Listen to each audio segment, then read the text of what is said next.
सत्यनारायण भगवान की कथा हम अवश्य ही करेंगे।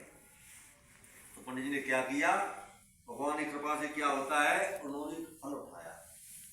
फल पढ़ करके पंडित जी ने उस महात्मा साधु उसको व्यापारी को दिया कि जाओ इस फल को अपनी पत्नी को खिला देना, भगवान का नाम ले, भगवान के प्रति कीर्तन करते हुए, मनन करते हुए भगवान का इस फल को उसको खिला देना, भगवान के पास गर्भवती होगी।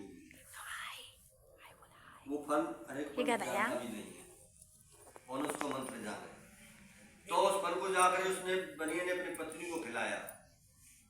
उस समय वो अपने परिव्यक्त से धर्म से प्रवृत्त हुई थी। धर्म को जानते हुए स्त्रियों में धर्म क्या होता है, एमसी से फ्री हुई उसी समय पर जो उस फल को खा करके भगवान की कृपा से वो गर्भवती होती है। गर्भवती हो जाने के पश्चात 9 महीना बीतने के पश्चात उसने एक कन्या को जन्म दिया। वह कन्या प्रतिदिन पल प्रतिपल, मतलब इतनी बड़ी का जन्म हुए और रात में इतनी बड़ी है जाए, इस तरह से बढ़ने लगी जैसे मावसा के कुएं तो चंद्रमा बढ़ता है, इस तरह से वह लड़की बढ़ने लगी। इसीलिए उसका नाम रखा गया कलावती। उसके पिताजी का नाम तो उसका साधु बताया ही मैंने, और माता का नाम था लीलावती। एक दिन की बात उसकी पत्नी ने कहा कि स्वामी आपने जो संकल्प किया था उस संकल्प को पूरा कब करेंगे, 17वीं कथा बोली तो संतान के लिए वह कथा कब करेंगे।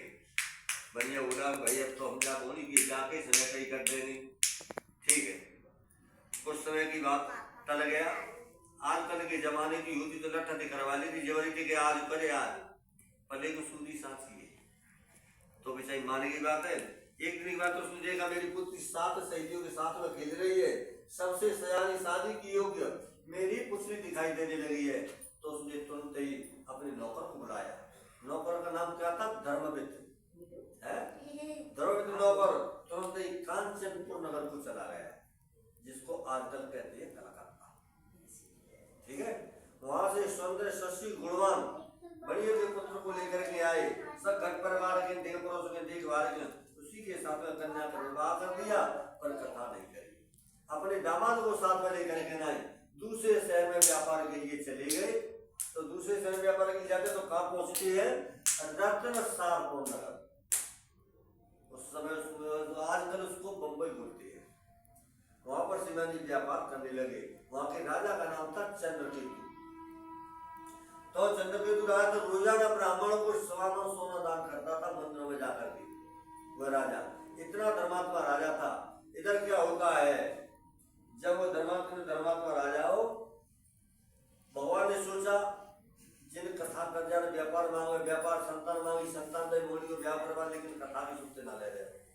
इसीलिए भगवान ने अपनी माया फैलाई कि राजा के खजाने में चोरी है गई है। राजा चोरी करेंगे नहीं, भागते हुए चले जा रहे हैं। तो कहाँ पहुंचते हैं, ये दोनों व्यापारी ठहरे हुए थे, वहीं पर पहुंचे। वहां पहुंच करके ना चोरी का माल उसके पास में रख दिया, वो खुद जाके दुबक गए। राजा की छोटी सी बनाई थी, राजा के सिपाही आए, उन्होंने दोनों व्यापारियों को अच्छी तरह से बांध लिया, राजा के सामने पेश किया। पर लेकिन वो थे जानकारी के राजा के, परंतु राजा ने जानकारी स्वयं भूली, जो भगवान का श्राप था। रोजाना मार पड़े, जेल खाने पड़े, धन अथवा धन छुड़ाए लो सब। अब इधर क्या होता है, यहाँ तो भाई परेशान घर में क्या हो रहा है, उनके में बनी आते में तो जो धन मार पैसा चुकाओ तो दीवार टूट चोर हथकारे सब धन को चुरा ले गए। दोनों भैया बिटिया भीख मांगने लग पड़ी। एक दिन की बात है, उसकी लड़की रात्रि के समय भीख मांगने के लिए घर से बाहर निकली। तो क्या होता है, घर से बाहर निकली तो क्या होता है, पंडित जी और तुम्हारी वीडियो पूरे बंद करेगी कि रख दो बस, ठीक है, ज्यादा मत बनाओ, लेकिन छोटी सी यूट्यूब पे डालती हूँ बस। छोटी सी बनेगी, ज्यादा नहीं जाना तो फिर मत जाओ। फिर क्या होता है, जब भीख मांगने घर से बाहर निकली तो उसके बगल में ही पड़ोस में ही ब्राह्मण के घर में सत्यनारायण भगवान की कथा हो रही थी। ऐसी कथा हुई देख करके उसने क्या किया, अंदर घर में घुस गई, कथा सुनी। कथा सुनने के पश्चात भगवान को बोल